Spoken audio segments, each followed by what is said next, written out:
So I've just got a selection of different images here. Now, this screen isn't too bad, but that screen up there is more accurate. So you might just want to glance back at that one every now and then, or look at that one. Let's identify some problems. What's wrong with this one? Very blue. It's a white balance issue with this one. What about this one? Yellow. Yeah, it's too yellow. There's also some uneven lighting. So you've got the spotlight hitting here, which is really bright, and then you've got darker areas of the image. So we might want to look at balancing out the lighting in that one a bit. That one's actually not too bad. See, this one's kind of a little underexposed, and it's got like a bluey grey kind of feel to it as well. This one I'm going to use as an example to retouch some of the reflections and bits and pieces like this, to look to take some of those out. This one is just a little bit pinky yellow. This one's a little blue-grey. This one I will use, we'll look at removing some strings, which is going to be a common thing, and also these awful backgrounds that you guys use that just look terrible in photos. Same with this one, some retouching, some folds, we'll look at smoothing out things like that. Okay, so I might just start with some basic retouching stuff.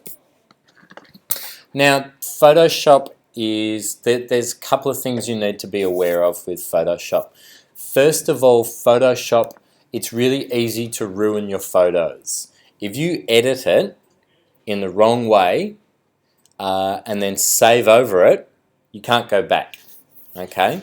And often you might go and retouch something and you might be doing it kind of small, and then it's not until you kind of go back and look at it large that you realize you've done a bad job and you've stuffed it up.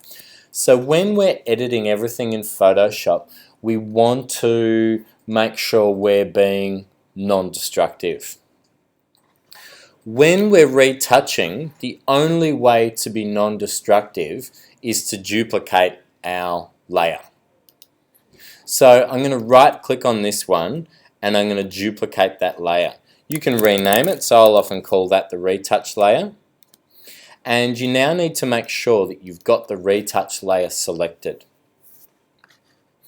There's a bunch of retouching tools, the spot healing, the healing brush, and also the clone stamp tool. I'll show you what they're each for. For the bulk of your retouching, you're going to be able to use this one here, the band-aid with a little circle around it. That's the easiest tool to use. Now, most of these tools that we'll be looking at are brushes. If you right-click, when you've got that brush, you can change the size and the hardness. But the hardness is whether the edges of the brush are soft or hard. I also like to use the shortcut. This is for any brushes inside any Adobe programs, which is the square brackets on your keyboard. Have a quick look at your keyboard next to the letter P. Those brushes there will let you change the size of your, or those keys there will let you change the size of your brush. So I've got my spot healing brush. I've duplicated my layer and I've got it selected. And now I'm going to make my brush just a little bit bigger than the thing I want to retouch. And I'm just going to paint over it, and when I let go, it will blend that in. And this tool's really good. It's really simple to use. It will do a fairly good job at most things. Where this tool might not be good is, and let's see if I can get it to misbehave a bit, if you retouch near the edges of things, you'll get some bleeding happening. Okay.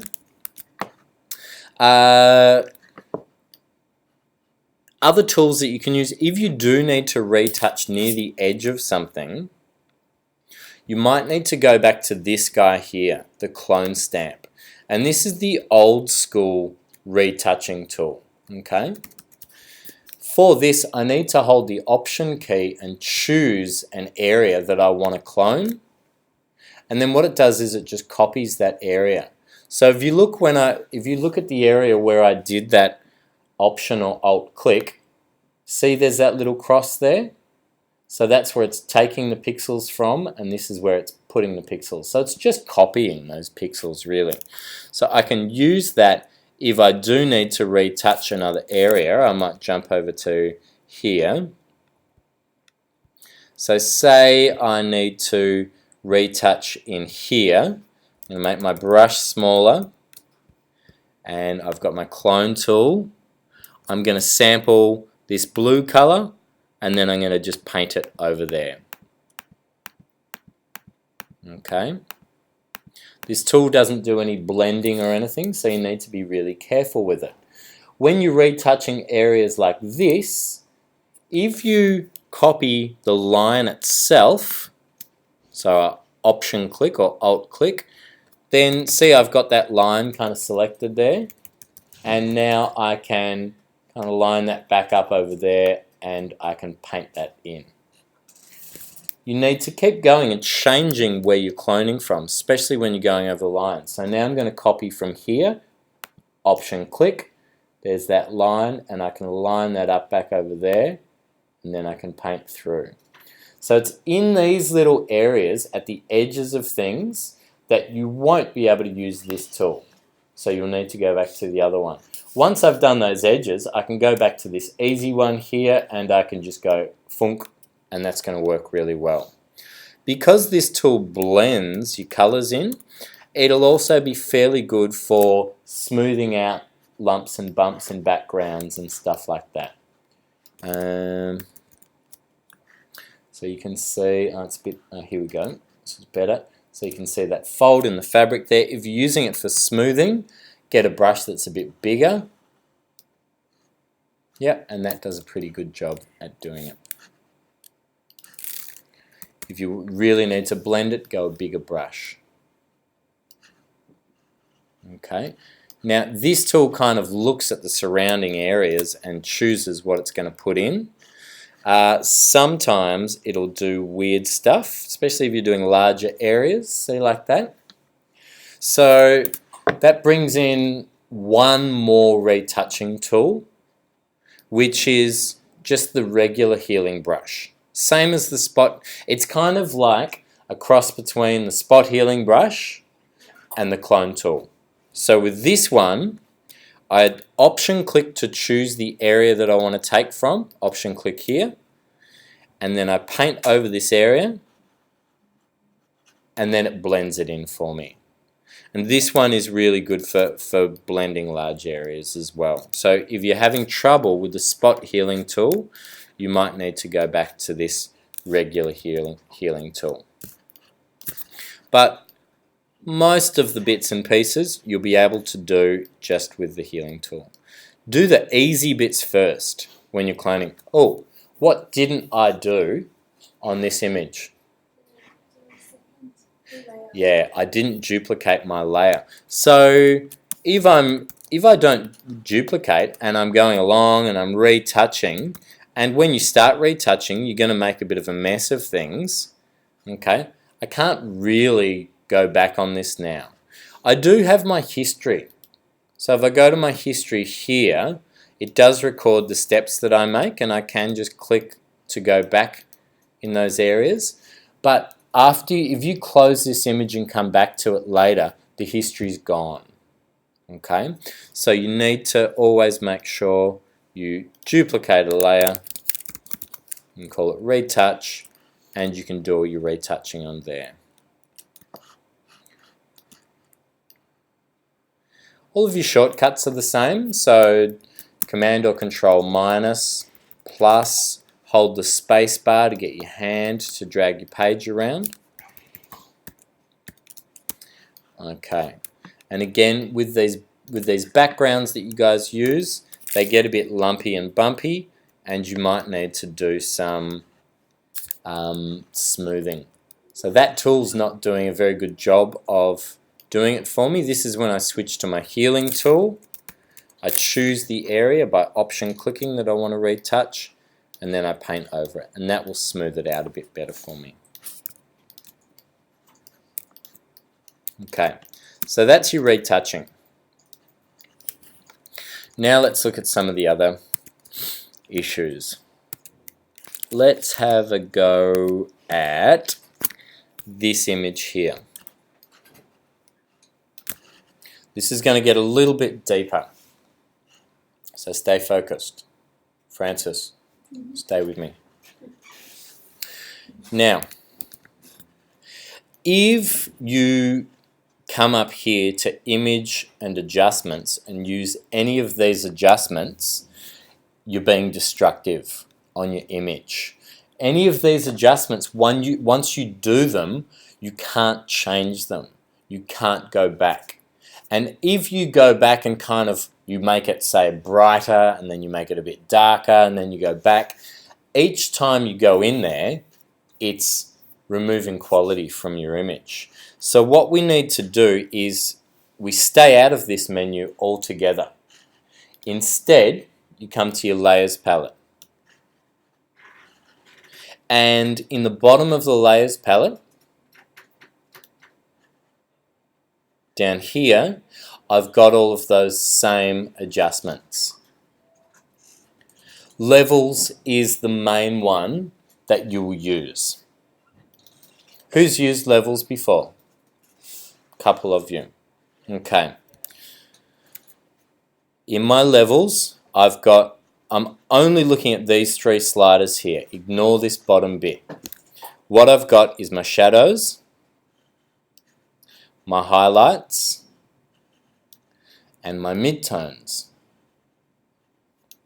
So, if I pull my shadows and highlights in, what I'm doing is I'm increasing the contrast of my image.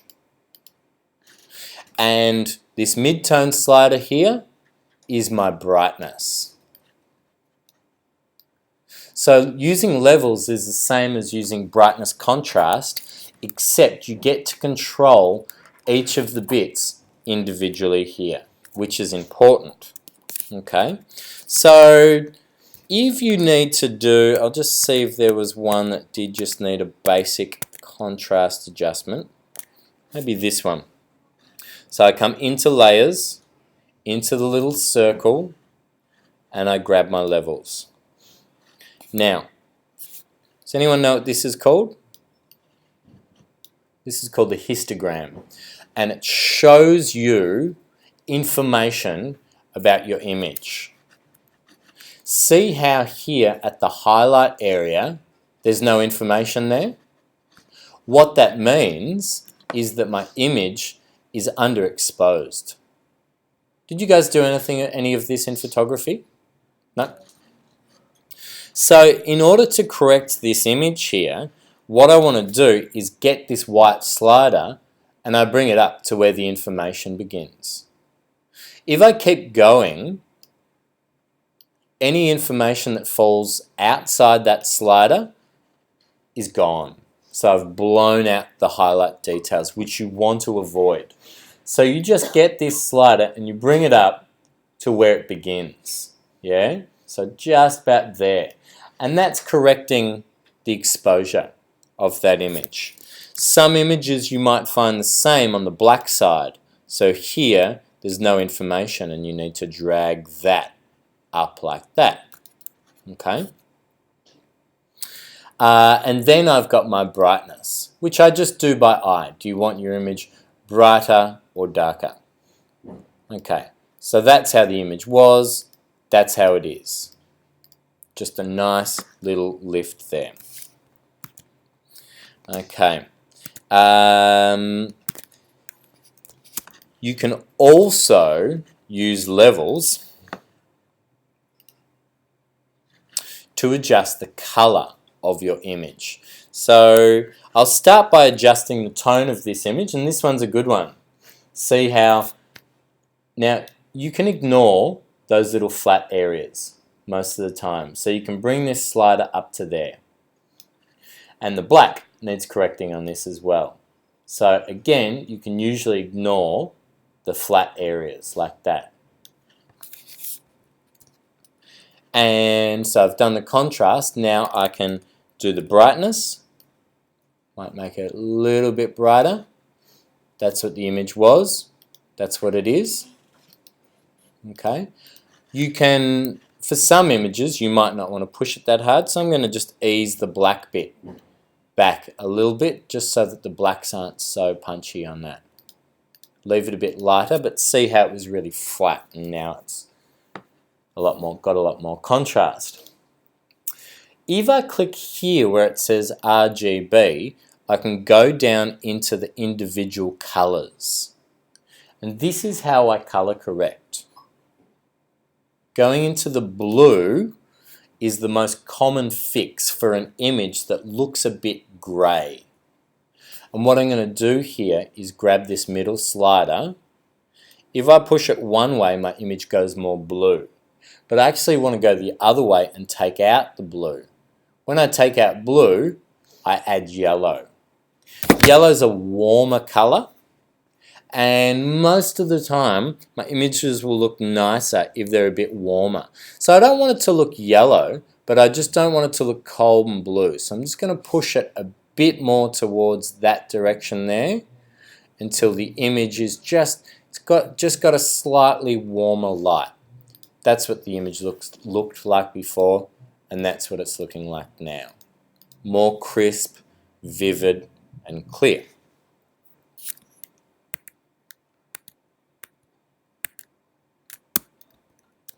So this one is a more extreme example. And I might actually just show you this trick first over on this image here. So see how this image has got like a pink look to it. What I want to do is correct this image so that it's more neutral. I'm just going to take a look through here. Okay. I'm going to do a little trick on this one. Whose image is this? Yep. And is that background, is it black? Is it meant to be black and white? Yeah. But see, it actually looks like pink and dark pink. So I'm going to come down and grab, where have they put this? I love to, this is a new version of Illustrator, and they've actually moved a bunch of these tools. Have they taken my eyedropper away from me?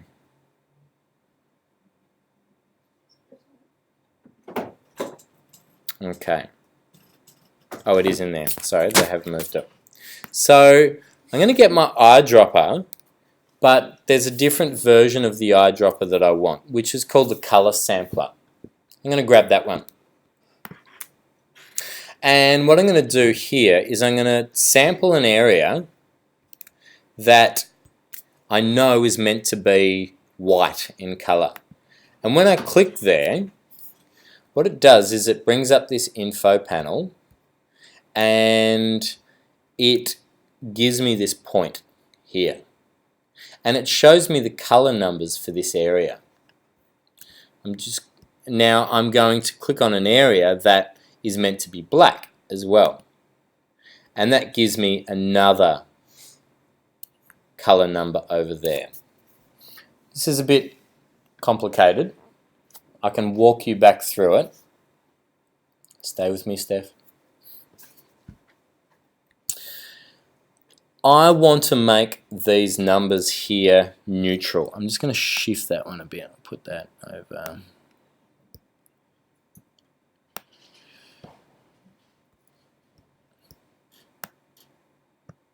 That's as good as that's going to get.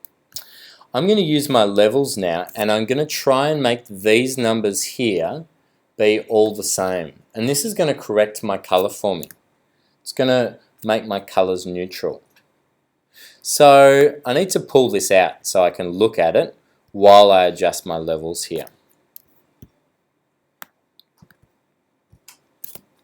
So I'll start with the white one. This image is a bit extreme, so it might, this trick might be a little bit difficult. I'm going to, for my white, the one that's on my white, I'm going to bring the other numbers up, the green and the blue, up to meet this highest number here. So I'll go down to the green. Because I'm doing white, I'm going to use my white slider, and see as I shift it, see the green number going up there? And I'm going to get that as close to that as possible. Now green is on the same number. Now do the same with the blue. So I go back to blue.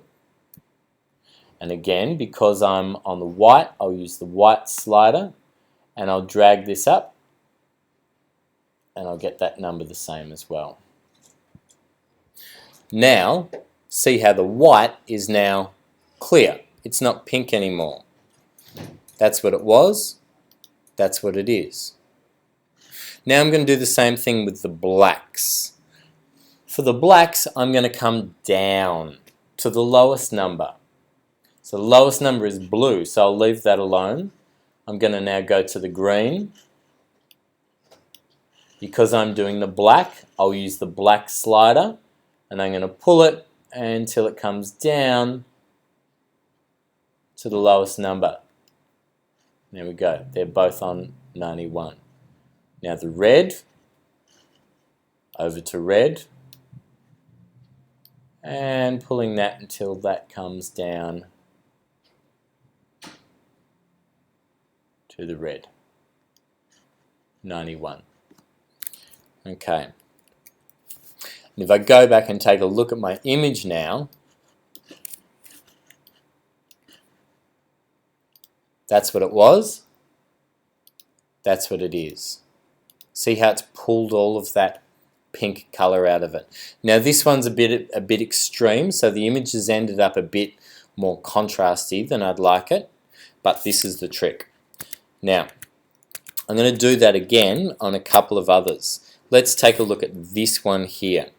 So what you need to do, you need to find something in the image that you know is meant to be white and something that you know is meant to be black. But you can't use something that's meant to be white that's blown out. See how these colors are kind of blown out, like there's not really any pixel information in there? I'm looking for an area, let's see, I'm thinking even though this isn't very bright, I know that that's meant to be white, yeah? So I'm going to put a point on there, and I'm guessing that that's meant to be black. So I'm going to use that point as well. So here are my points, and now I'm going to do the same trick again. Into the bottom of my layers palette, pull up a levels point. I'll start with my white one. Which number am I going to go to for my white one? 156, very good. So, and 156 is in the blue, so I'll leave the blue alone. I need to go to the red. Because I'm doing my white, yeah, number one is white, I'm going to use my white slider. And I'm going to drag this up. And I'm going to take it to 156. Or sometimes you won't get right on it. You just go as close as you can.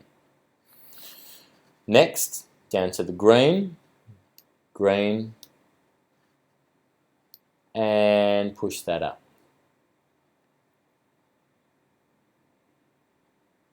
You can see that that area there now that was meant to be white is now looking white. Over to the black. Which number am I going to go to with my black? Good. So 11 is in the red. I'll leave the red alone. So I'm here in the green. I'll do this one down to 11. Over to blue and down to 11.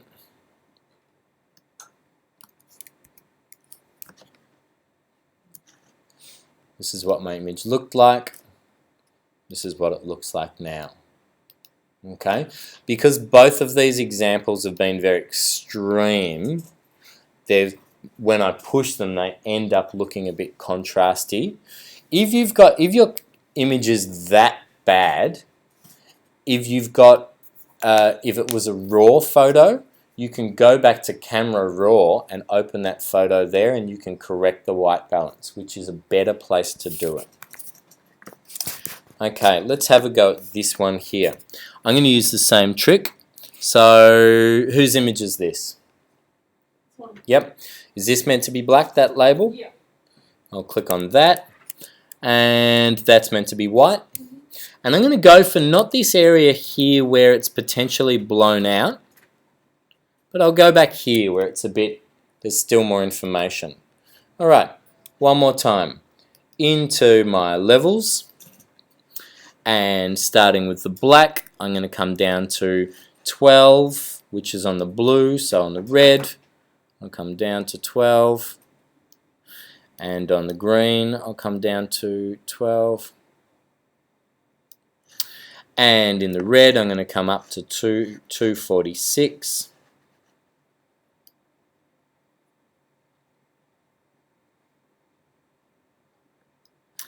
And down to the blue. That's as close as I can get. There we go. That's more neutral. That's what it was. That's what it is. Okay. Now, see how this bit of the image here is very bright where the light's hitting it, and the rest of the image is a little bit darker. I'm gonna make, or I can actually just go, no, I'll do it this way. I'm gonna make another levels to adjust my brightness. Okay, so there's my brightness there. Now if I just make a levels and go to brightness, it's going to affect the whole thing. But if I first make a selection and then do levels, make a new levels, then it will only be adjusting that area there. Now it's got a hard edge on it, so that doesn't look very good. So I'll undo that. With my lasso here, I'm going to add a big feather to it. If it's a high-res image, something up around 100, 150 is good. Something like that. And now I'm going to select the darker area of my image. Just going to select kind of this area here for now. Something like that. And now I'll make a new levels. And I'm going to adjust the brightness. See how now you can't see the edges of it? But it's just like I'm now going back and shining a light back in that area. See, as I do it, it's lightening it, but it looks a bit flat. So I'm going to lighten it, but I'm also going to increase the contrast a bit. So I'll grab the white slider and give that a bit of a kick, and the black and give that a bit of a kick as well. So that when I lighten it, it still looks nice and contrasty. Yeah? Have a look at this. See how where I made it, where I did my selection, it's white, and where I didn't, it's black. So if I now want to put that adjustment on some other areas of my image, I get a paintbrush. I change the size of it. I'm going to use my square brackets. And I paint with white onto this. And what that does is it brings the adjustment in. See how the edges of that are a bit harsh? I'm going to turn the hardness of that brush down. I'm also going to pull the opacity of that brush down a bit as well. So I'm applying it in a more soft way. And I'm going to just see now how, as I'm painting, I'm just lightening the image up in those areas. I'm letting that adjustment come through. Once I've balanced that out, I can go back to that adjustment now and tweak it again just by double clicking on that. So maybe I want to go a little bit more extreme with it, just to really try and balance that a bit more. Yeah. And then I can use this other one where I did my initial adjustment. I can go back there and I can now do everything. So maybe I just want to make everything a little bit darker, push those blacks a bit more. That's what my image looked like. That's what it's looking now. More clean and even.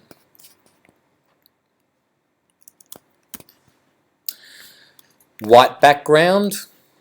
Again, you'll find there's only really a few techniques that you need to do most things.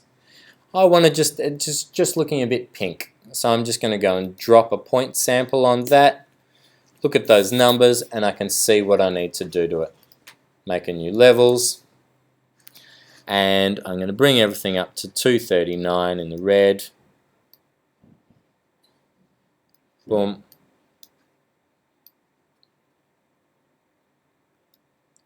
Boom. There may not be a black. You don't have to do the black. But just doing that little adjustment, see how it's taken the pink out of that background. Maybe I just want to then go back to RGB and just do a bit of the brightness. Like that. This is the bulk of the technique that you're going to need to use. So I won't do this one. Same thing, I'm going to find a white area, a black area, and I'm going to balance those out. This one here, it's just a matter of retouching it, so I'm going to duplicate it and do what I can with my my spot healing brush. Oops, wrong tool.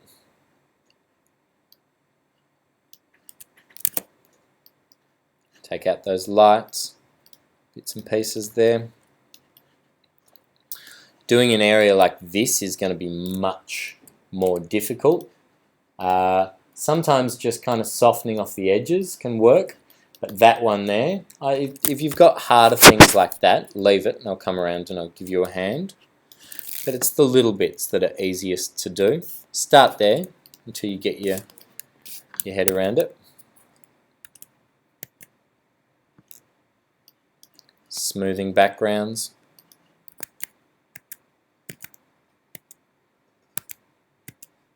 Okay. Now what I want to show you here is how to set up or how to work between these programs. So I'm going to just go ahead and drop a couple of these images in here.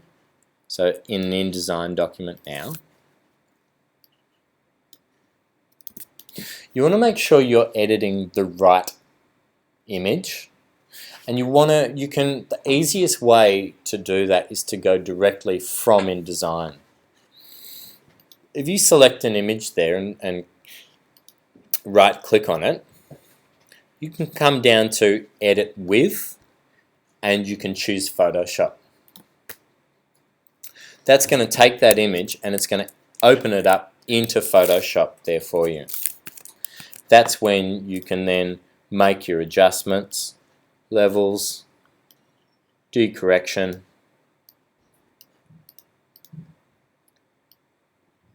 Okay.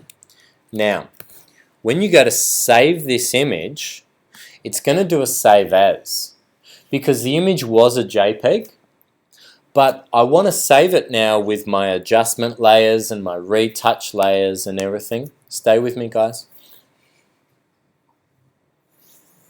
So I have to save this now as a new version.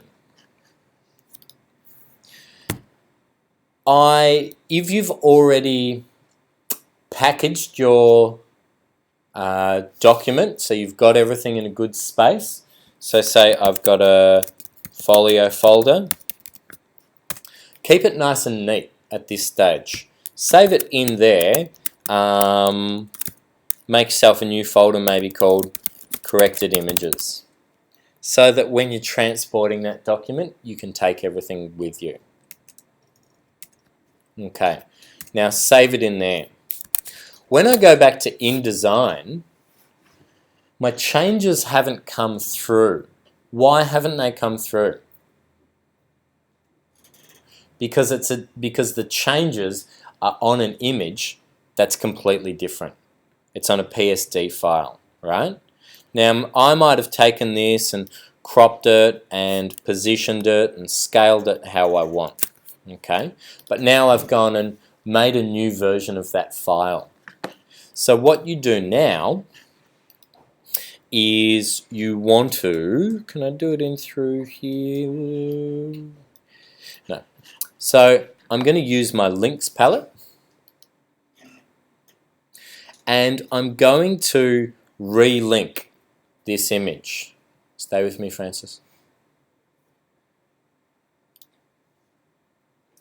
I'm going to go locate that new image, the PSD. So see, it was the JPEG sitting in there. Now it's going to be the PSD. And when I open it, it will go right into the same position and right over the top. So this is the way you want to do it. Don't go back and just locate the file and edit it there. You might be getting the wrong version. Go directly from InDesign, right click on it, say edit with Photoshop. That'll open up. You can make your adjustments. An annoying part of the process is the fact that when you save it now, in order to be non-destructive, because it's got adjustment layers and other layers, it's going to become a new file. So after that, when I go back to InDesign, I need to actually relink it. Relink, bring it in. Now watch this. Once you've got the Photoshop version in there, if you go back and edit it, edit with Photoshop. If I edit this again now, because now I'm editing the actual file that's sitting in there, save. It's not a save as now because it's already a PSD. When I go back to InDesign, watch what happens. It automatically comes in. So it's only that first time that you need to relink it. After that, it will be connected. Now there's a lot of information in there. I've just shown you a lot of things.